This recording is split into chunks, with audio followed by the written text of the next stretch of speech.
हाँ जी, तो चलिए शुरू करते हैं with our PERT and CMP programs. That is nothing but your program evaluation and review technique and your critical path method. तो ये हम समझे। इसके पहले मैं आपको एक बेसिक सी चीज समझाता हूँ कि ये हम कर क्या रहे हैं। कि जब आप देखेंगे कि हर ऑर्गेनाइजेशन कुछ ना कुछ काम करती है। समटाइम्स ऐसा हो सकता है कि आप प्रोडक्शन में इन्वॉल्व हो या आप इन्वॉल्व हो किसी प्रोजेक्ट में, तो आप इस टेक्निक्स को यूज करते हैं। And how do you do it is something we have to learn. यहाँ पे सीखते हैं। सबसे पहली चीज जो आपको याद रखनी है कि जब मैं बात करता हूं program evolution and review technique की, तो ये डील करती है मेरे प्रोजेक्ट मैनेजमेंट से रिलेटेड, कि मैं एक प्रोजेक्ट कैसे मैनेज कर पा रहा हूँ। वो चीज मुझे हेल्प करता है through program evaluation and review technique, that is PERT। PERT मुझे बताता है कि मैंने कोई प्रोजेक्ट हाथ में लिया है, यानी कि मैं एक बिल्डर हूं, मैंने कोई इंफ्रास्ट्रक्चर प्रोजेक्ट अनाउंस किया है, तो मैं उसे कितने समय में कंप्लीट कर पाऊंगा। ये चीज मैं PERT के थ्रू आइडेंटिफाई करता हूँ। अब याद रखना, PERT जो चलता है ये मोस्टली उन प्रोजेक्ट्स के लिए चलता है जो रिपीटेटिव नेचर के नहीं रहते हैं या जिनमें अनसर्टेनिटी ज्यादा रहती है। कि इंफ्रास्ट्रक्चरल प्रोजेक्ट कितनी अनसर्टेनिटी है कि जो गिवन टाइमलाइन है उसमें कंप्लीट हो पाएगा या नहीं। ये मैं वर्ड इसलिए बता रहा हूँ क्योंकि जब हम डिफरेंसेस पढ़ेंगे ना, वहीं पे ये डिफरेंस तीन तरीके से अलग अलग बार आएगा। तो अब जब मैं पॉइंट बनाता हूँ तो उसमें मैं PERT में क्या देखता हूँ कि मैं तीन तरीके के टाइम्स निकालता हूँ, तीन तरीके के टाइम्स निकालता हूँ। मेरे पास तीन तरीके के टाइम्स हो सकते हैं। पहला है कि नॉर्मली क्या होता है कि मोस्ट लाइकली टाइम क्या है कि मैंने एक क्लास ली है, उस क्लास का ड्यूरेशन है 3 मंथ्स, तो the most likely time is कि आप डेली का डेली एक लेक्चर देख रहे हैं, तो आप 3 मंथ्स में अपना क्लास खत्म कर सकते हैं। इसको हम अपने एग्जाम्पल से समझते हैं क्योंकि जो जब अपने पे बात आती है तो चीजें ज्यादा या इजीली समझती है। तो उसी को हम देख रहे हैं कि समय। पॉइंट मुझे बताता है एक प्रोजेक्ट कितने समय में खत्म होगा। ये चीज मैं पॉइंट के थ्रू समझता हूँ। ये प्रोजेक्ट के लिए हमारे लिए हेल्पफुल कब रहेगा जब वहां बहुत अनसर्टेनिटी इन्वॉल्व है। तो हमने तीन टाइम निकालने हैं सबसे पहले। तो सबसे पहले नॉर्मल टाइम, कि नॉर्मली एक प्रोजेक्ट कितने समय में खत्म हो सकता है। तो मैं यहाँ प्रोजेक्ट ले रहा हूँ अपनी क्लासेस, तो मेरी नॉर्मली एक ग्रुप की क्लासेस कितने समय में खत्म हो सकती है, या एक सब्जेक्ट की क्लासेस कितने समय में खत्म हो सकती है। दैट इज योर 3 मंथ्स, कि मैं रोज का एक सब्जेक्ट का एक लेक्चर डेली देख रहा हूँ, तो 3 महीने में इट इज मोस्ट लाइकली कि मेरा वो बैच खत्म हो जाए देख के। उसके बाद आता है एक पॉजिटिव सिनेरियो, जिसको हम कहते हैं मोस्ट फेवरेबल क्या कि अर्लीस्ट मेरा सबसे ज्यादा जल्दी वो क्लासेस कब खत्म हो सकती है। अर्लीस्ट कि मैं दिन के तीन तीन लेक्चर्स देखूं तो मेरा लेक्चर्स एक महीने में भी खत्म हो सकता है एक सब्जेक्ट का, तो that becomes your earliest time. और जो चौथा आता है दैट इज द लेटेस्ट, कि नेगेटिव केस सिनेरियो, कि जहां पे मैं लेट हुआ तो लेट होके आखिरी में वो क्लासेस मैक्सिमम कितने टाइम में खत्म होगी या वो प्रोजेक्ट कितने टाइम में खत्म होगा। लेट से 5 मंथ्स। तो ये हमारे पास तीन टाइम आ गए कि यूजुअली तो 3 महीने में ये प्रोजेक्ट खत्म हो जाना चाहिए, बट अगर मैंने बहुत एग्रेसिवली काम किया तो एक महीने में भी हो सकता है। वहीं पे मैं पेसिमिस्ट, ये जिसे हम पॉजिटिव सिनेरियो से हम ऑप्टिमिस्टिक भी कहते हैं कई बार। तो जब मेरा ऑप्टिमिस्टिक सिनेरियो है वो 1 मंथ का है, मेरा नॉर्मल या लाइकली सिनेरियो है 3 मंथ्स का, मेरा पेसिमिस्टिक जो नेगेटिव है उसे हम पेसिमिस्टिक कहते हैं, तो लेट हो के मैं इसे 5 मंथ्स में कंप्लीट कर सकता हूँ। तो एक चीज बता दो ना मुझे, एक्सपेक्टेड टाइम क्या रहेगा जिसमें मेरी क्लासेस खत्म होगी, कि what would be the expected time जिसमें मेरी क्लासेस खत्म हो रही है। कि ये तो आपने बता लिया कि रीजनेबली 3 महीने में हो रही है, चाहूं तो जल्दी से जल्दी एक महीने में प्रोजेक्ट खत्म कर सकता हूँ, लेट हुआ तो 5 महीने में। तो एक एडजस्टमेंट करके मुझे एक रीजनेबल टाइम बता दो, तो उसी को हम कहते हैं एक्सपेक्टेड टाइम। एक्सपेक्टेड टाइम मैं कैसे निकालता हूँ, मैं लेता हूँ वन, सबसे पहले मैं लेता हूँ 1/6।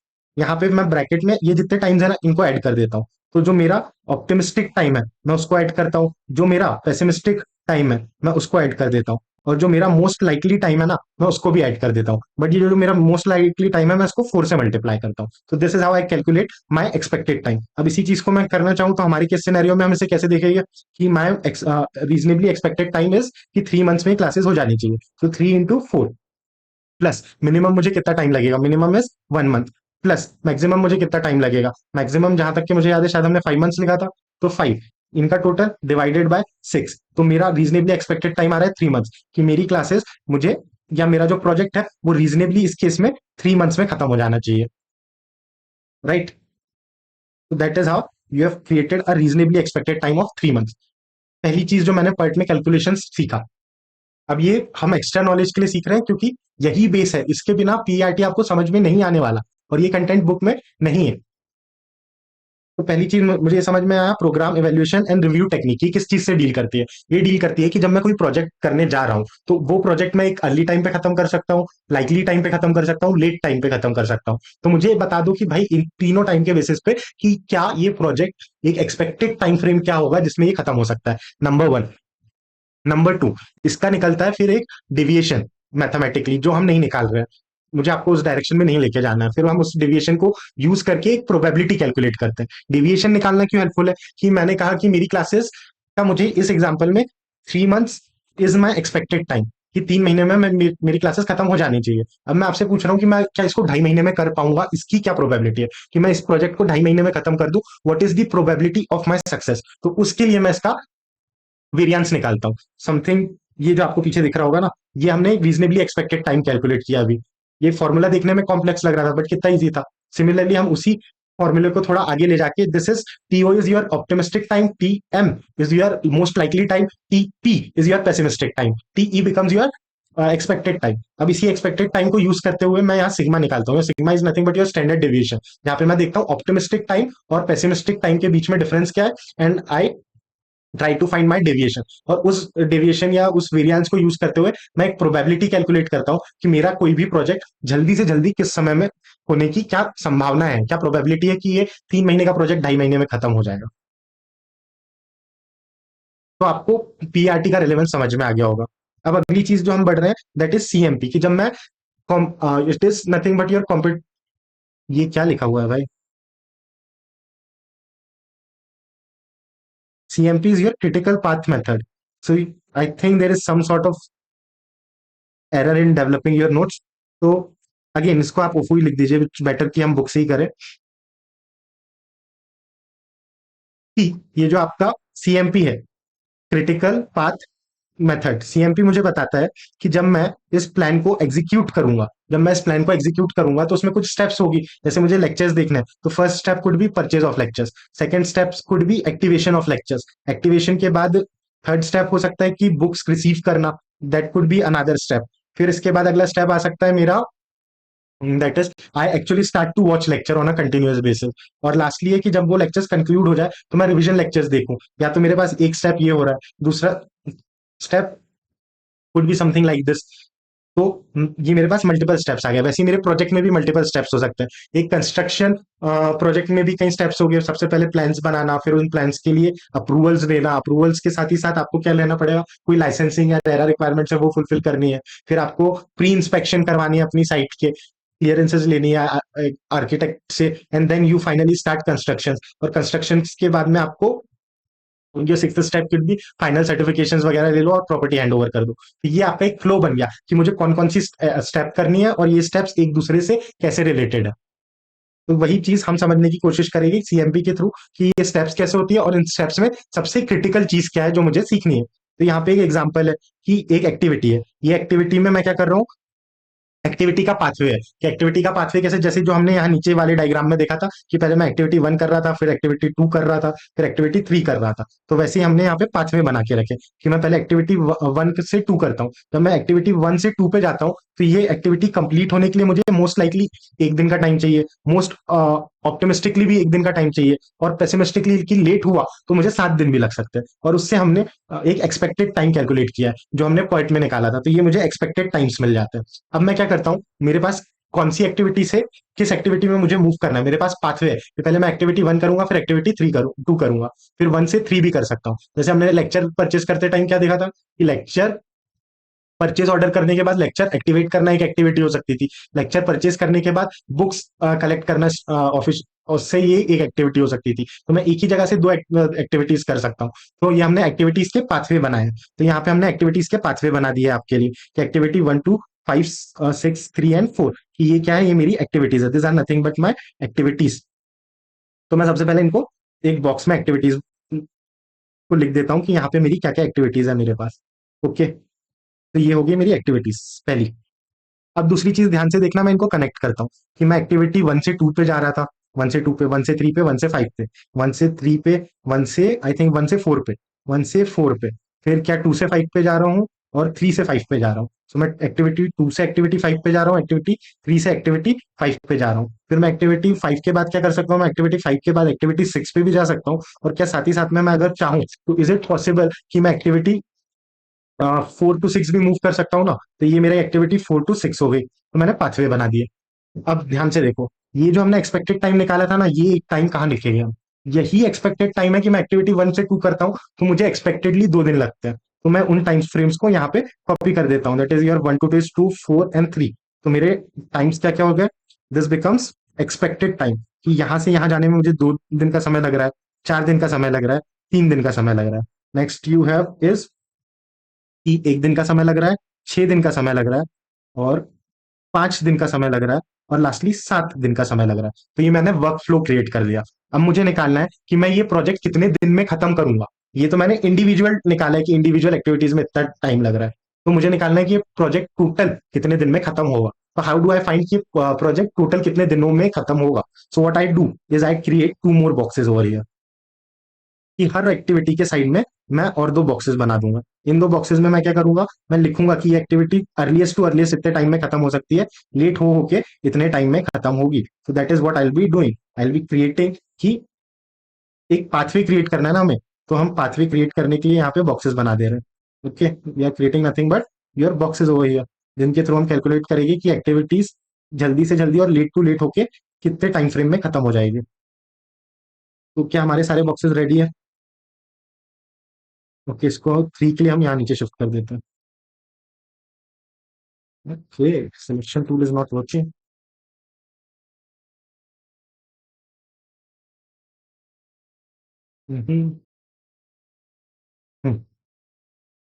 अब ध्यान से देखना मैं क्या कर रहा हूँ। यहाँ पे मैं इसको 2 हिस्सों में बांट रहा हूँ।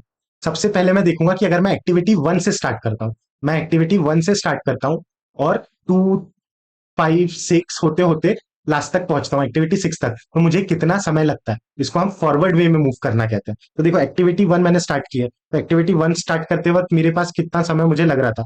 0, क्योंकि अभी तो ये पहली एक्टिविटी है। एक्टिविटी 1 पे आने के लिए मुझे समय नहीं लग रहा है। लेकिन 1 से 2 पे जाने के लिए कितना समय लग रहा है? 1 से 2 पे जाने के लिए मुझे समय लग रहा है 2 दिन का, तो मैं यहाँ लिखूंगा 2। फिर क्या, 2 से मुझे 5 पे जाने के लिए कितना समय लग रहा है? 1 दिन का।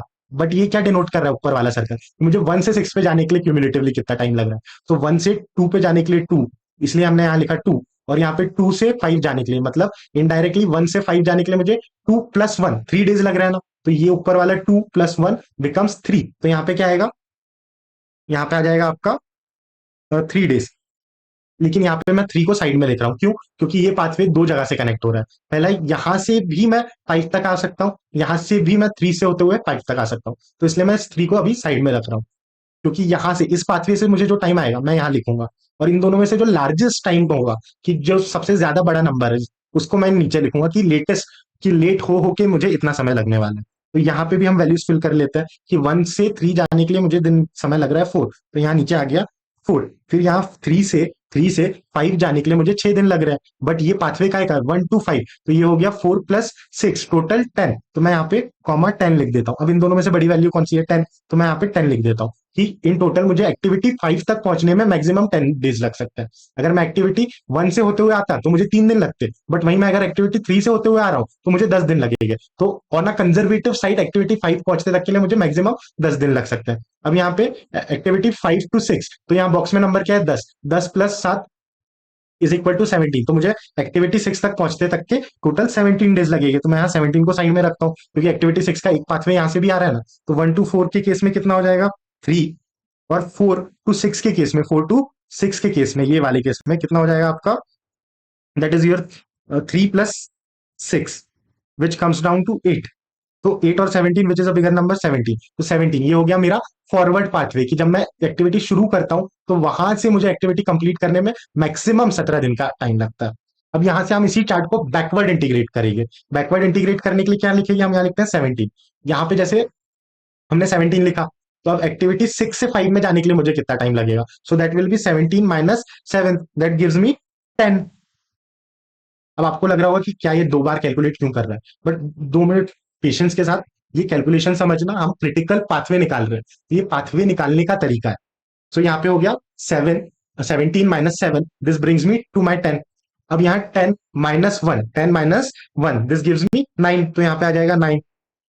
फिर 9 - 2, 9 - 2 शुड गिव मी 7। बट मैं 7 बॉक्स में क्यों नहीं लिख रहा हूं? क्योंकि यहाँ आप 1 तक के 2 से भी आ सकते थे, 3 से भी आ सकते थे, 4 से भी आ सकते थे, तो यहाँ पे मैंने 7 लिख के रखा है। अब याद रखना, जब मैं इस डायरेक्शन में जाता हूँ तो मैं लार्जेस्ट नंबर लेता हूँ, जब मैं रिवर्ट आता हूँ तो मैं लोएस्ट वैल्यू लेता हूँ। अब यहाँ पे आते हैं नीचे कि एक्टिविटी 6 से एक्टिविटी 4 तक जाने में मुझे कितना टाइम लगेगा? That is 17 - 5 that gives you 12, so this box comes as 12। फिर एक्टिविटी 5 पे कितना था? 10। 5 पे कितना था? 10। ये ऊपर वाला देखना क्योंकि हम वापस जा रहे हैं। सो 10 - 6 is what gives you activity 3 का value. So 10 - 6 should give you 4। तो यहाँ एक्टिविटी 3 के ऊपर हम लिख के आएंगे 4। अब देखो और कोई वैल्यू लिखनी बाकी है क्या? हाँ, 1 की ही वैल्यू बच रही है। सो 4 - 4, 3 से 1 जाने के लिए मुझे कितने दिन लग रहे हैं? 4। मेरे पास एग्जिस्टिंग टाइम कितना है? 4। तो 4 - 4 दिस गिव्स यू 0। और यहाँ 12 - 3, 12 - 3 शुड गिव यू 9। तो अब यहाँ पे हम देख रहे हैं कि यहाँ लोएस्ट वैल्यू कौन सी है? So it is 0। सो तो ये आपका टाइम फ्रेम बना कि मैं ये एक्टिविटी कंप्लीट करना चाहूं तो मैक्सिमम मुझे 17 दिन लगेंगे। अब मैं इसमें से क्रिटिकल पाथ कैसे निकालता हूं? मेरा क्रिटिकल पाथ में कैसे निकालता हूं, अब वो ध्यान से देखना, क्योंकि अभी तक की जो हमने पूरा कैलकुलेशन किया था ये सिर्फ क्रिटिकल पाथ निकालने के लिए था। So the way I identify my critical path is कि जहां पे ये ऊपर नीचे वाली वैल्यू सेम हो गई, that will become my critical path. तो ये 0 0 सेम है ना? सो ये 0 0 1 एक हुआ। क्या 12 और 3 सेम है? क्या 12 और 3 सेम है? नहीं। क्या 4 और 4 सेम है? यस। सो 4 और 4 इज सेम। क्या 9 और 2 सेम है? नहीं। क्या 10 और 10 सेम है? यस, 10 और 10 इज सेम। तो ये 10 और 10 पे भी मैं सर्कल लगा देता हूँ। क्या मेरा 17 17 सेम है? यस, ये सेम है। तो इनको मैंने सर्कल किया। अब जरा मैं ध्यान से देखूं कि मेरे कौन कौन से वैल्यूज मैच कर रहे हैं। तो मेरे वैल्यूज जो मैच कर रहे हैं इज दिस कि 10 10 कहाँ पे? 10 10 है 1 पे, तो मेरा सबसे पहला वैल्यू आ गया 1। फिर उसके बाद मैं देख रहा हूँ कि मैं 1 से आगे जाऊं तो मुझे कहाँ पे वैल्यूज मैच करते हुए मिल रहे हैं। फिर वो वैल्यूज मुझे मैच करते हुए मिल रहे हैं 3 पे, मेरा नेक्स्ट स्टेप हो गया 3। फिर 3 से मैं आगे जाऊं तो मुझे कहाँ वैल्यूज मैच करते हुए मिल रहे हैं? 5। तो नेक्स्ट कम्स 5। फिर 5 के आगे कहाँ वैल्यूज मैच कर रहे हैं? 6। सो 6 मेरा हो गया। तो ये 1 3 5 6 क्या है? 1 3 5 6 इज योर क्रिटिकल पाथ। कि ये वो एक्टिविटीज है जो ऑर्गेनाइजेशन के लिए सबसे ज्यादा जरूरी है, जहां सबसे ज्यादा समय लग सकता है। तो इनको प्रायोरिटी पे चलाओ। जब आप एक्टिविटी 1 से 3 की ओर जा रहे हो तब कोई दूसरी एक्टिविटी साइमल्टेनियसली मत करो। सो 1 3 5 6 बिकम योर क्रिटिकल पाथ कि इस समय पे आपको इन एक्टिविटीज को पूरा टेंशन के साथ इंडिविजुअली परफॉर्म करना है, कोई पैरेलल एक्टिविटीज नहीं चलानी है। और बाकी जो एक्टिविटीज है जैसे 1 से 4 की ओर जाना, that is your non critical activity. So 1 से 4 की ओर जाना, 1 से 2 की ओर जाना, ये नॉन क्रिटिकल एक्टिविटीज है, तो इनको आप पैरेलली भी रन कर सकते हो। So that is the core idea of your critical path method. तो एक बार क्विकली रिवाइज करते हैं your C PERT and critical path method, और उसके बाद में हम बुक की ओर जाएंगे जहां हम बुक से थ्योरी पढ़ लेंगे। तो इन्होंने क्या कहा? सबसे पहले ये कह रहे हैं कि पीईआरटी क्या है? पार्ट एक programme project evaluation and review technique है। Project evaluation and review technique क्यों नाम से ही समझ में आता है। पी से हम देखते हैं कि प्रोजेक्ट्स के बारे में बात करेंगे जहां अनसर्टेनिटी इन्वॉल्व है, दैट इज योर पर्ट। जो रिपीटेटिव टास्क है उनके लिए आपके पास क्रिटिकल पाथवे मेथड है, बट सीएमपी आप पर्ट के थ्रू भी निकाल सकते हैं फॉर योर अनसर्टेन प्रोजेक्ट्स। अब पीआरटी में मैं क्या करता हूँ? मैं देखता हूँ मेरे पास 3 टाइम्स है। मोस्ट ऑप्टिमिस्टिक टाइम की जल्दी से जल्दी में प्रोजेक्ट कितना खत्म हो सकता है, मोस्ट पेसिमिस्टिक टाइम की बहुत लेट हुआ तो ये प्रोजेक्ट कितने टाइम में खत्म होगा, और मेरा एक लाइकली टाइम की आइडियली इस टाइम पे खत्म हो जाना चाहिए। तो फिर मैं निकालता हूँ एक एक्सपेक्टेड टाइम। एक्सपेक्टेड टाइम क्या होता है? कि रीजनेबली ये प्रोजेक्ट इतने समय में हो सकता है, that gives me your reasonable time, that is what I term as expected time. अब एक्सपेक्टेड टाइम कैलकुलेट करना क्यों जरूरी है? क्योंकि देखो कई प्रोजेक्ट्स ऐसे होते हैं जिनमें ऑन डे बेसिस आपकी बिलिंग होती है। क्या कहा? आपकी बिलिंग ऑन डे बेसिस होती है। जैसे जब मूवीज बनती है तो एक्टर्स आर्टिस्ट पर डे के हिसाब से आपको चार्ज करते हैं। आप कंस्ट्रक्शन में जाओ तो कंस्ट्रक्शन में जो मजदूर आते हैं, द लेबर्स, वो दिहाड़ी के हिसाब से आपसे पैसा लेते हैं। तो जितने ज्यादा दिन आपका प्रोजेक्ट चलेगा उतनी ज्यादा आपकी कॉस्ट बढ़ती जाएगी। तो that is the reason we try to calculate your estimated time कि इतने समय में मेरा प्रोजेक्ट खत्म होना चाहिए, ताकि मैं अपनी कॉस्ट को टाइम के अकॉर्डिंगली मैनेज कर सकूं, कंट्रोल कर सकूं। फिर हमने देखा कि ये मेरा एक्सपेक्टेड टाइम आ गया। फिर हमने देखा कि ये एक मॉडल के आंसर के थ्रू कि हमने अपनी एक्टिविटीज लिस्ट की, ऑप्टिमिस्टिक, लाइकली और पेसिमिस्टिक टाइम को देखते हुए हमने एक्सपेक्टेड टाइम निकाल लिया। फिर ये जो हमारी एक्टिविटीज थी हमने उसको ऐसे चैट फॉर्म में लिंक किया कि कहाँ पे मेरी एक्टिविटी 1 2 3 4 5 6 है और ये कैसे एक दूसरे से जुड़ी हुई है। फिर हमने ये जो एक्सपेक्टेड टाइम था ना, ये एक्सपेक्टेड टाइम को ही यहाँ इन एक्टिविटीज के बीच के पाथवे में लिखा कि यहाँ पे एक्टिविटी 5 to 6 जाने में मुझे 7 दिन लग रहे थे, तो 5 to 6 जाने में मुझे 7 दिन लग रहे हैं, एंड सो ऑन। फिर मैंने देखा कि जब मैं एक्टिविटी 1 से 6 की ओर आता हूँ, जब मैं फॉरवर्ड डायरेक्शन में मूव करता हूँ, तो मैं स्टार्टिंग पॉइंट तो मेरा 0 0 ही रहेगा। ये आप कभी भी याद रखिए कि ये सबसे मिनिमम नंबर आपका आएगा स्टार्टिंग में 0 0, सबसे मैक्सिमम नंबर आपका लास्ट में आएगा। तो जब मैं इस डायरेक्शन में मूव करता हूँ, तो एक्टिविटी 1 स्टार्ट करने में मैं इनिशियल एक्सेस पे हूँ, 0 पे हूँ, तो यहाँ पे 0 आ गया। अब मैं 1 से 3 पे जा रहा हूँ, 1 से 3 पे जा रहा हूँ, तो मुझे टोटल कितने दिन लग रहे हैं? 4। तो मैं यहाँ लिखूंगा बेस में 4 नीचे के साइड में, कि मुझे अर्ली जब मैं फॉरवर्ड मैनर में मूव कर रहा हूँ तो 4। फिर अब मैं एक्टिविटी 3 से 5 पे जा रहा हूँ, तो यहाँ पे 1 3 5 जा रहा हूँ ना मैं, तो इसलिए मैं 4 + 6 करते हुए आगे बढ़ूंगा, या फिर मैं यहाँ पे उसके पहले वाली एक्टिविटी 4 + 6 करते हुए आगे जाऊंगा, तो 4 + 6 गिव्स मी 10, तो यहाँ पे आ गया 10। बट क्या मैं डायरेक्टली 10 लिख सकता हूँ? नहीं। यहाँ पे देखो कि एक्टिविटी 5 में आप एक्टिविटी 2 से भी आ रहे हो, तो ये 10 को साइड में लिखा आपने। फिर आपने देखा activity 1 to 2 is 2, 2 to 5 is 1, so your aggregate from 1 to 5 becomes 2 + 1 that is 3। अब इन दोनों में बड़ा नंबर 10, सो 10 यहाँ पे आया। सिमिलरली 10 + 7 गिव्स मी 17, नीचे वाली वैल्यूज। ऐसे करके मैंने सब जगह नीचे वाली वैल्यूज निकाली। फिर ये जो ऊपर वाली वैल्यू, ये जो 17 है, ये है लेटेस्ट टाइम की एक्टिविटी, सबसे आखिरी में 17 दिन में ये प्रोजेक्ट खत्म हो जाना चाहिए आइडियली। और एक और चीज बताऊं, ये जो आपने वैल्यूज निकाली थी ना, 2 + 4 + 3 + 1 + 6 + 5 + 7, ये जब आप देखोगे, ये आप क्या कर रहे थे कि आपका प्रोजेक्ट किस समय में खत्म होना चाहिए, तो इनको डायरेक्ट एग्रीगेट मत कर देना, ये ज्यादा ही आएगा। क्यों? क्योंकि कई बार आप ऐसी एक्टिविटीज को क्लब कर रहे हो जिनका लिंकेज ही नहीं है। जैसे आप एक्टिविटी 4 + 5 कैसे कर सकते हो, क्योंकि 4 और 5 लिंक भी नहीं है ना एक दूसरे से। बट इसीलिए ये हम इस चार्ट के थ्रू निकालते हैं कि मैक्सिमम टाइम कितना आ रहा है। तो अगर मुझे क्लबिंग्स निकालनी होगी तो मेरी क्लबिंग्स कैसी बनेगी? अगर मुझे मैक्सिमम टाइम कैलकुलेट करना है तो मैं 1 2 5 6 को ऐड कर लूं, एक टाइम मुझे वो मिले। दूसरा मैं 1 3 5 को कैलकुलेट कर लूं, एक टाइम मुझे वो मिले A B।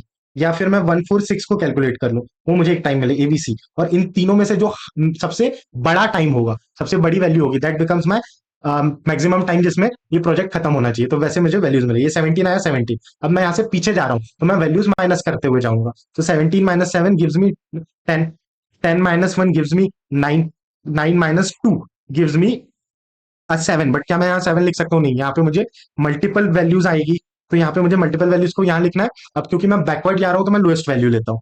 तो वैसे ही मैं सेम चीज यहाँ करता हूँ कि 17 - 7 गिव्स मी 10, 10 - 6 गिव्स मी 4। मैं 4 यहाँ लिखता हूँ, 4 - 4 गिव्स मी 0, तो मैं 0 यहाँ लिखता हूँ। अब 0 से तो छोटी वैल्यू हो नहीं सकती, तो यहाँ 0 आएगा। सिमिलरली मैं 17 - 5 गिव्स मी 12, तो मैं 12 यहाँ लिखता हूँ। 12 - 3 गिव्स मी 7, तो ये 12 - 3 गिव्स मी 9। तो मैं यहाँ कंपैरिजन के लिए वो चीज लिख रहा हूँ। अब मैं देखता हूँ कि मेरा मैक्सिमम टाइम मुझे पता चल गया, अर्लीस्ट टाइम के हिसाब से मैंने कैलकुलेट कर लिया, ये मेरा पाथवे रेडी है। अब मुझे देखना है क्रिटिकल एक्टिविटीज कौन सी है, तो जहां जहां ये न्यूमरेटर डिनोमिनेटर की वैल्यूज मैच हो रही है, 4 4 10 10 0 0 17 17, तो ये बनता है मेरा क्रिटिकल पाथवे, कि ये वो क्रिटिकल एक्टिविटीज है जिन्हें मुझे इंडिपेंडेंटली चलाना है, कि इन एक्टिविटीज में सबसे ज्यादा समय लग सकता है। जैसे आप एक्टिविटी 1 से 2 पे जाने को देखो, तो एक्टिविटी 1 से 2 में हम अर्लीस्ट 2 दिन में पहुंच सकते हैं, लेटेस्ट 7 दिन में पहुंच रहे हैं। लेकिन एक्टिविटी 1 से 3 में देखो, यहाँ हम अर्लीस्ट भी 4 दिन में पहुंच रहे हैं, लेट लेट होके भी 4 दिन में पहुंच रहे हैं। तो ये मेरा एक क्रिटिकल पाथवे बना। तो एक्टिविटी 1 3 5 एंड 6 इस क्रिटिकल पाथ, कि ये सबसे वो जगह है जहां सबसे ज्यादा डिले होने के चांसेस है, तो इनको मैं नाम देता हूं एज माई क्रिटिकल पाथवे। अब आप बेसिक चीजें सीख गए हैं, तो अब हम बेसिकली रीड करते हैं कि हमारे सीएमपी और PERT को हम कैसे कैलकुलेट करते हैं। ये डायग्राम आपको शुरू में कॉम्प्लेक्स लग रहा होगा, अब बहुत ईजी लगेगा। और लास्टली हम देखेंगे कि जहां से क्वेश्चन आएगा, दैट इज PERT और सीएमपी के डिफरेंसेस क्या क्या है। तो चलिए शुरू करते हैं। थोड़ा ऊपर जाऊं मैं अगर आपको, तो यहां से शुरू करता हूं मैं कि PERT, PERT stand for program evaluation and review technique, program evaluation and review technique. And CPM stand for critical pathway. अब one of the most challenging job of any manager is to take on the management of a large scale project। ये कह रहे हैं कि एक manager का सबसे challenging काम होता है कि आप कोई लार्ज स्केल प्रोजेक्ट को टेक ओवर करे, and requiring coordination and among numerous activity, कि आपको न्यूमरस एक्टिविटीज में कोऑर्डिनेशन करते हुए चलना है। इसीलिए डिटेल्स को आपको कंसिडर करना पड़ता है for planning how to consolidate और एक्टिविटीज, कि हमने वो पाथवे क्यों बनाया था, कि ये मल्टीपल एक्टिविटीज जो मैं साथ में लेके चल रहा हूँ उन्हें मैं कैसे कोऑर्डिनेट करूंगा, इसीलिए तो अल्टीमेटली मैंने वो पाथवे बनाया था। तो दैट इज वन थिंग। फिर ये कह रहे हैं कि अ रियलिस्टिक स्केड्यूल, की एक मुझे एक्सपेक्टेड टाइम जो हम कैलकुलेट कर रहे थे, तो मुझे एक रियलिस्टिकली आइडिया दो कि ये कितने समय में ये टास्क कंप्लीट होना चाहिए। Then in monitoring the progress of the project, therefore the manager have to rely on project management techniques to handle such thing. तो ये पर्ट क्या है आपका, सीपीएम क्या है, प्रोजेक्ट मैनेजमेंट टेक्निक्स है आपकी, जो डील करती है किन चीजों से, planning, scheduling, execution and monitoring से, ताकि आप कंट्रोल कर पाओ डिफरेंट एस्पेक्ट से, ताकि आपके गोल्स जो आपने प्रोजेक्ट के लिए बनाए थे वो रीजनेबल रहे। अब पर्टेंस, ये जो दो टेक्निक्स है ये कॉम्प्लीमेंट्री टेक्निक्स है। कॉम्प्लीमेंट्री कैसे, क्योंकि ये दोनों एक साथ चलती है। याद है हमने इस डायग्राम में क्या किया है, हमने सबसे पहले पर्ट के थ्रू ये वैल्यूज निकाली है, और उन्हीं वैल्यूज को यूज करते हुए हमने आपका क्रिटिकल पाथवे निकाला है। That is why this two techniques are, how are this two techniques, they are complementary, कि दोनों एक साथ चलती है, एक दूसरे को कॉम्प्लीमेंट करती है। Statistical techniques in project management, this two are network based scheduling technique. Network क्यों, क्योंकि हमने नेटवर्क ही तो बनाया था, 1 से 2, 2 से 5, 5 से 6, this is nothing but your network diagram, so this is your networking techniques. फिर ये क्या कह रहे हैं, scheduling method that exhibits flow and sequence. पहले एक्टिविटी 1 होगी, 2 होगी, 1 होगी, 3 होगी, 1 होगी, 4 होगी, तो आपने फ्लो और सीक्वेंस बताया एक्टिविटीज का। And activities and events, the techniques make it heavy use of network to help plan and display controlling of all activity. कि आप वो जो डायग्राम के थ्रू आप कनेक्ट करते हैं कि कौन सी एक्टिविटी कब होगी और ये किस सीक्वेंस में चलेगी, किस नेटवर्क के थ्रू चलेगी। ये आपका मॉडल कब डेवलप हुआ था, सो it was first developed by US navy. US की नेवी में 1950s में नेवी प्रोजेक्ट्स के लिए, न्यूक्लियर सबमरीन्स के लिए डेवलप किया था आपका program evaluation review technique. It is commonly used in conjunction with critical path method, CMP. मेरा पर्ट मुझे बताता है कि किस एक्टिविटी से किस एक्टिविटी में जाने में रीजनेबली कितना टाइम लगेगा। मेरा सीएमपी बताता है कि कौन सी एक्टिविटीज है जिनमें सबसे ज्यादा टाइम लगने वाला है। तो मेरा क्रिटिकल पाथ की कौन सी एक्टिविटीज का फ्लो है जिसको मुझे प्रायोरिटी पे रखना है, जिसको मुझे छेड़ना नहीं है, इन एक्टिविटीज के साथ मुझे कोई और दूसरी एक्टिविटीज को कंपिटिटिवली पैरेलली नहीं चलाना है। After discovering by navy it was applied in industries, industries ने अप्लाई करना शुरू किया। ड्यूपॉन्ट, ड्यूपॉन्ट क्या है, एक कॉन्ग्लोमरेट है, ये goods and services, goods basically consumer goods produce करते हैं अमेरिका में। तो अमेरिका की एक कंपनी है, उसने ड्यूपॉन्ट ने क्रिटिकल पाथ मेथड को इन्वेंट किया था, रफली at the same time PERT was develop. तो पर्ट किसने डेवलप किया, यूएस नेवी ने। सीएमपी किसने डेवलप किया, ड्यूपॉन्ट ने।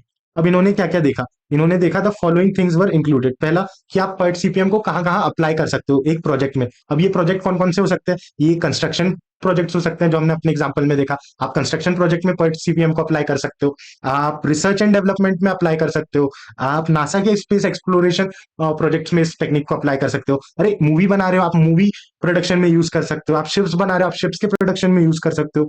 आप मेजर फैकल्टीज को एक जगह से दूसरी जगह रिलोकेट कर रहे हो, गवर्नमेंट प्रोग्राम से कोई वेपन सिस्टम डेवलप करने के लिए, कोई इंफॉर्मेशन सिस्टम मैनेजमेंट को आप डेवलप करना चाह रहे हो, या एडवर्टीजमेंट कैंपेन में भी तो पर डे के हिसाब से पेमेंट्स होता है। तो आप एडवर्टीजमेंट कैंपेन को रन करते समय भी इन टेक्निक्स का फायदा उठा सकते हैं। ये चीजें हमने देखी है। अब हम देख रहे हैं आगे में कि ये क्या कह रहे हैं इन टेक्निक्स के बारे में। टाइम रिक्वायरमेंट कंप्यूट करते हो आप इन प्रोजेक्ट्स के थ्रू। आप देखना चाह रहे हो कि मेरा प्रोजेक्ट जल्दी से जल्दी, लेटेस्ट टू लेटेस्ट कब खत्म हो सकता है। उसके बाद ईच एक्टिविटी में आप अर्लीस्ट और स्टार्ट और एंड टाइम डिफाइन कर रहे हो। तो हमने शुरू में वो जो 00 से लेके 17 देखा था, ये क्या था, ये ऊपर वाला नीचे वाला, नीचे वाला वॉज अर्लीस्ट टाइम, ऊपर वाला वॉज लेटेस्ट टाइम। तो हम वही टाइम कैलकुलेशन कर रहे हैं इन दी पाथ, और हम ट्राई करते हैं कि हम उस पाथवे पे, उस टाइमिंग पे स्टिक करें। फिर सीएमपी, सीएमपी का क्या की पॉइंट्स है। CMP is a project manage modelling technique developed in the late 50s by Morgan R Walker of DuPont and James E Kelly of Remington Rand. CPM computes the longest pathway. CPM क्या compute करता है, longest pathway, की सबसे ज्यादा time कहाँ लगने वाला है, of planning critical activities and logistics and the end project, the earliest and latest time by which then activity can start and finish and work without making the project longer. The process determines the activities that are critical, कि ये वो critical activities है जिनमें सबसे ज्यादा समय लगेगा। On the longest path having the total float, कि जो आपका रास्ता है उसमें से सबसे लंबा रास्ता कौन सा है, that is without delaying the project any longer। तो क्रिटिकल मेथड में हमने क्या क्या सजेस्ट किया कि कौन सी एक्टिविटीज हमें करनी है। तो हमने वो एक्टिविटीज 1 2 3 लिखी थी। what activities need to be carried out, 1 2 3 4 5। what pattern activities are to be carried, कि 1 2 के बाद 3 3 4 4 के बाद 5।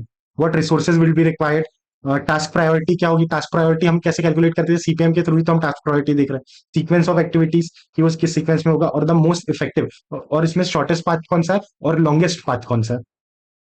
An effective CP analysis can make the difference between success and failure, कि अगर आपने क्रिटिकल एक्टिविटीज को शुरू में ही आइडेंटिफाई करके चला, आप ज्यादा कंट्रोल मैनर में आगे बढ़ पाओगे, जिसके कारण आपके सक्सेस के चांसेस ज्यादा हो गए।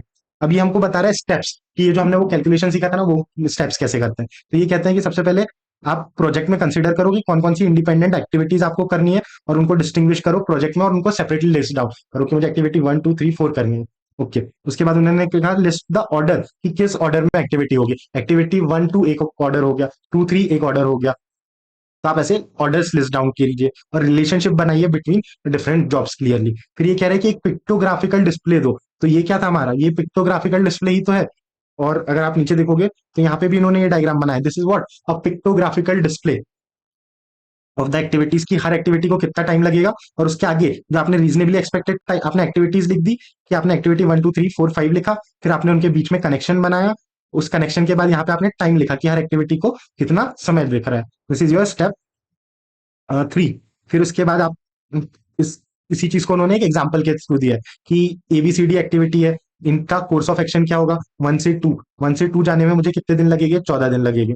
फिर एक्टिविटी बी है, बी का कोर्स ऑफ एक्शन क्या है, 2 to 4 जाने में मुझे कितने दिन लगेंगे, 10 दिन लगेंगे। वैसे ही activity D is something 3 to 4, तो 3 to 4 जाने में मुझे कितने दिन लग रहे हैं, 4 दिन। तो वैसे ही मैं यहाँ प्लॉट करता हूँ द नंबर ऑफ डेज, जो कि इस एग्जाम्पल में तो हम बहुत डिटेल में देख के आए।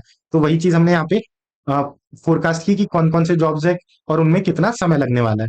फिर ये पाथ बता रहे हैं हमें, एक्टिविटी कंप्यूट करने का पाथ क्या है, 1 2 4 5, 1 2 4 5। अरे वो हमने फॉरवर्ड जाते वक्त नंबर ऐड किए थे ना, तो 1 2 4 5 जाते वक्त मुझे 34 डेज लगे। 1 2 3 जाते वक्त मुझे कितने दिन लगे, 35 डेज। तो मैं यहाँ क्या करता था, यहाँ मैं नीचे में लार्जेस्ट नंबर लिखता था। तो यहाँ पे लार्जेस्ट नंबर क्या है, 34 35 तो मेरा क्रिटिकल ड्यूरेशन क्या हो गया, 35 की मैक्सिमम ये टास्क 35 डेज लेगा। सिमिलरली ये वही कंप्यूटेशन आपको समझा रहे हैं जो हम देख के आए, so I am not reading it as such.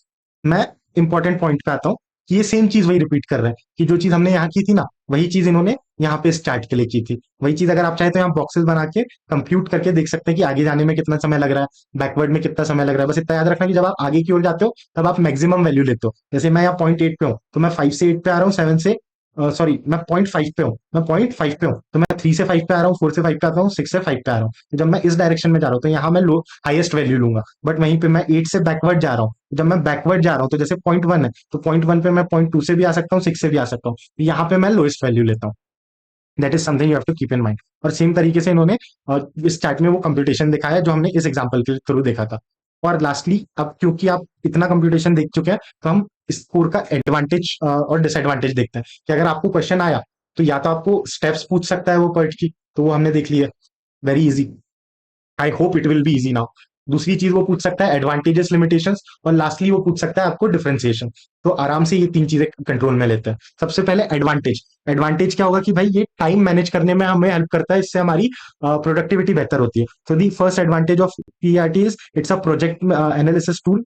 It compels the manager to plan their project critically, considering the details from beginning to end and analyzing all factors affecting up project. कि ये हमारी planning में help करता है कि हम शुरू से आखिरी तक के पूरा प्लान एक्टिविटीज को शुरू से आखिरी तक के मैनेज कर सके, और उसमें से क्रिटिकल चीजें क्या है वो आइडेंटिफाई कर सके। दूसरा है फोरकास्ट देता है हमें स्केड्यूल का, कि हमने निकाला था ना कि ये क्या टाइम ही तो है एक एक्टिविटी से दूसरी एक्टिविटी पे जाने का टाइम। तो ये हमें फोरकास्ट देने में हेल्प करता है कि एक एक्टिविटी से दूसरी एक्टिविटी में जाने में टाइम कितना लगेगा। ये हमें हमें प्लानिंग में हेल्प कर रहा है। नंबर 1 हमें प्लानिंग में हेल्प कर रहा है, नंबर 2 हमें टाइम स्केड्यूल दे रहा है, number 3 consider the amount of data that may be presented in a precise manner, कि हम प्रिसाइजली डेटा को पिक्चरली प्रेजेंट कर रहे हैं, ग्राफिकली प्रेजेंट कर रहे हैं, ताकि अगर मैं आपको ये डेटा ऐसे दूं तो क्या चीज समझना ज्यादा मुश्किल है, कि आपको ये चीज ज्यादा जल्दी समझ में आएगी या आपको ये डायग्राम जल्दी समझ में आएगा। ऑब्वियसली आपको ये डायग्राम ज्यादा जल्दी समझ में आएगा। तो ये आपने ग्राफिकली रिप्रेजेंट किया तो आपको इजीली समझ में आ रहा है, और इजीली आपको एक ओवरव्यू एक इंसाइट डेवलप करने में हेल्प कर रहा है। उसके बाद अगला एडवांटेज है कि it is based on 3 time estimates. अरे वो पेसिमिस्टिक, लाइकली, ऑप्टिमिस्टिक टाइम, तो ये 3 टाइम्स को कंसिडर करते हुए चलता है। उसके बाद है it results in improved communication on all concern parties, कि जब हमें ये क्रिटिकल पाथवे पता चल गया तो हम इन एक्टिविटीज के बीच में ज्यादा बेहतर तरीके से कम्युनिकेट कर पाएंगे। और लिमिटेशन, लिमिटेशन में फर्स्ट पॉइंट बहुत कॉस्टली है। हर जगह कॉमन चीज आपको मिलेगी कि कॉस्टली है। तो यहाँ पे भी वही उन्होंने लिखा है फर्स्ट थिंग, कि टाइम ज्यादा लगता है, रिसोर्सेज लगते हैं। तो इट इज लिमिटेशन इज की uncertainty about estimation time and resources, कि कितना टाइम लगेगा, कितने रिसोर्सेज लगेंगे, उससे रिलेटेड अनसर्टेनिटी है। सेकेंड चीज है कि ये अजम्पशन बेस्ड है, कि मेरा प्रोजेक्ट अर्लीस्ट 1 महीने में क्लासेस खत्म कर सकता हूँ। लेटेस्ट 4-5 महीने में तो कर ही दूंगा, ये अजम्पशन है, दिस इज नॉट एक्चुअलिटी। तो this is what they mean by कि it is based on assumption. दूसरा है cost, that the cost may be higher than the conventional method, कि ये पीआरटी सीपीएम निकालने का जो कॉस्ट है वो ज्यादा महंगा पड़ जाए आपको कन्वेंशनली आप जैसे प्लान कर रहे थे, तो ये प्लानिंग टूल में एक्सपर्टीज लगता है, इसलिए इसका कॉस्ट ज्यादा होगा, which will need a higher degree of planning. आप मिनट टू मिनट डिटेल्स को प्लान करते हैं ताकि आप इंप्रूवमेंट कर पाए, तो यहाँ पे प्लानिंग कॉस्ट ज्यादा हो जाती है। और लास्टली ये सुटेबल नहीं है जब आप एक सिंपल या रिपीटेटिव प्रोसेस कर रहे हैं, कि भाई आपने लेक्चर देखते टाइम ये सब बनाया था क्या पर्ट सीपीएम, नहीं, आप जब कोई सिंपल टास्क कर रहे हैं तो वहां पे आपको ये मेथड्स ज्यादा कॉम्प्लेक्स लग सकती है। बट इसलिए इन्होंने देखो जब आपको एप्लीकेबिलिटी सिखा रहे थे कि ये एक्टिविटीज कौन कौन सी एक्टिविटीज में ये अप्लाई हो सकती है, तो ये कॉम्प्लेक्स नेचर की एक्टिविटीज है, शिप बनाना, न्यूक्लियर रिएक्टर टेस्ट करना, नया वेपन बनाना, एडवर्टीजमेंट कैंपेन रन करना, नासा का प्रोजेक्ट रन करना, प्रोडक्ट रिसर्च करना, तो ये कॉम्प्लेक्स नेचर की एक्टिविटीज के लिए ज्यादा सुटेबल है, सिंपल एक्टिविटीज के लिए नहीं है। तो ये रहे आपके disadvantages. Now take a moment, read this chart, then we end here. But ये चार्ट हमें पढ़ना है, ये इंपॉर्टेंट सेगमेंट है, तो एक बार पढ़ के देखो कि इसमें से आपको कुछ समझ आ रहा है या नहीं।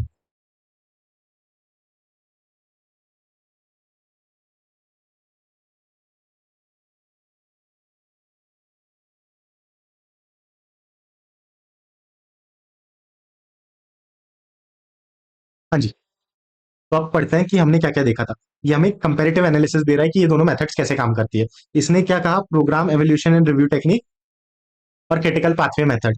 मीनिंग क्या है कि एक डील करता है प्रोजेक्ट मैनेजमेंट से, जो मैंने आपको शुरू में ही कहा था, that PERT deals with project management which where the projects are uncertain.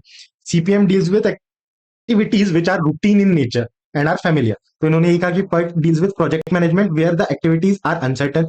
CPM deals with project management activities that manages well and with a definite activity. कि जहाँ पे uncertainty है वहां PERT है, जहाँ पे defined activities है वहां पे CPM है। What is it? ये क्या है? PERT एक टेक्निक है प्लान करने की और टाइम पे कंट्रोल लाने की। सीपीएम एक मेथड है कॉस्ट एंड टाइम को कंट्रोल में लाने की। सो वन, ये कॉमन पॉइंट सी है। द ओनली डिफरेंस इज कि पर्ट आपको प्लानिंग में हेल्प कर रहा है, जबकि सीपीएम आपको कॉस्ट कंट्रोल में हेल्प कर रहा है।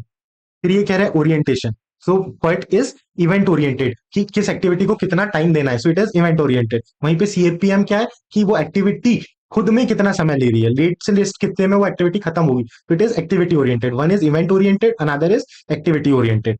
इवोल्यूशन की पर्ट लाया था आपके नेवी सील्स ने, so it was developed as a research and development tool. वहीं पे जबकि मैं बात करूं आपके सीपीएम में, सीपीएम ने आपने देखा था it is evolve as a construction project tool. कि सीपीएम आप सबसे ज्यादा कहाँ अप्लाई करते हैं कंस्ट्रक्शन प्रोजेक्ट्स में, पर्ट आप सबसे ज्यादा कहाँ अप्लाई करते हैं रिसर्च एंड डेवलपमेंट प्रोजेक्ट्स में। तो एक्टिविटी इवोल्यूशन एप्लीकेशन ये हो गया, कि आप सबसे ज्यादा पर्ट को आर एन डी की कितना समय लगेगा मुझे अपने एक प्रोडक्ट को डेवलप करने में, वहां पे मुझे टाइम कैलकुलेशन चाहिए, तो वहां मैं पर्ट ज्यादा एप्लीकेबल है। मुझे कहाँ पे क्रिटिकल चीजें होगी या कोई प्रोजेक्ट लेट हो कि कितना लेट कंप्लीट हो सकता है, वो होता है कंस्ट्रक्शन प्रोजेक्ट्स में, तो कंस्ट्रक्शन के लिए ज्यादा रेलिवेंट है। फिर मैंने आपको कहा था कि यार ये पर्ट के बेसिस पे जो हमने टाइम कैलकुलेट किया है उसके बेसिस में हम सिग्मा या उसका वेरियांस कैलकुलेट करेंगे, वेरियांस के थ्रू हम प्रोबेबिलिटी कैलकुलेट करेंगे कि क्या 3 महीने की क्लास 2.5 महीने में हो सकती है, इसकी क्या प्रोबेबिलिटी है। तो वही चीज ये कह रहा है कि ये जो मॉडल है ना, पीआरटी का प्रोबेबिलिस्टिक मॉडल है, इसमें प्रोबेबिलिटी पे बात होती है, जबकि जो सीपीएम है वो बात करता है डिटर्मिनिस्टिक मॉडल। ये बताता है, ये प्रोबेबिलिटी पे बात नहीं करता, ये बात करता है कि मुझे बताओ कि क्रिटिकल पाथ कौन सा है। तो ये नहीं बोलता कि 4-5 पाथ में से कौन सा path could be critical method, no, it identifies one pathway as critical. So it is a deterministic model versus other is a probabilistic model. Main focus क्या है, पर्ट में टाइम का मेन फोकस है, CPM में cost का main focus है। Appropriateness की PERT जो है हाई प्रिसीजन, जहां हमें टाइमिंग के लिए हाई प्रिसीजन चाहिए तो वहां पे पर्ट है, जहां पे रीजनेबल टाइम एस्टिमेट्स कैलकुलेट करने की, रीजनेबल की प्रोजेक्ट लेट हो के 17 दिन में तो हो ही जाना चाहिए, तो that is your reasonable time estimates के लिए ये आपका सीपीएम है। एक्टिविटीज मैनेजमेंट, कि जहां पे एक्टिविटी कैसी है, अनप्रिडिक्टेबल, अनप्रिडिक्टेबल, वहां पे आप क्या फोकस करते हो, वहां पे आप फोकस करते हो ऑन योर पर। जबकि जहाँ पे एक्टिविटीज प्रिडिक्टेबल है वहां पे आप सीपीएम लगाते हो। जैसे कि एग्जांपल देखो ना, रिसर्च एंड डेवलपमेंट में मुझे क्या रिजल्ट्स मिलेगी, क्या टाइम मिलेगा, क्या ये प्रिडिक्टेबल है, नहीं। सो फॉर अनप्रिडिक्टेबल एक्टिविटीज, जहाँ पे कंस्ट्रक्शन प्रोजेक्ट में मुझे एक्टिविटी क्या है, प्रिडिक्टेबल है ना, तो इसलिए CPM is more applicable towards predictable project. उसके बाद nature of job, nature of job यहाँ पे नॉन रिपीटेटिव है, नेचर ऑफ जॉब रिपीटेटिव है। उसके बाद क्या critical and non critical activities में हम डिफरेंशिएट करते हैं क्या? मैं पॉइंट में सिर्फ टाइम कैलकुलेट कर रहा हूँ, मैं वहां क्रिटिकल नॉन क्रिटिकल में डिफरेंशिएट ही नहीं कर रहा हूँ। जबकि जो सीपीएम है वो बना ही इसलिए कि मैं आपको क्रिटिकल पाथवे आइडेंटिफाई करके दूं, तो यहाँ डिफरेंशिएशन है। और आखिरी चीज है सुटेबिलिटी। सुटेबल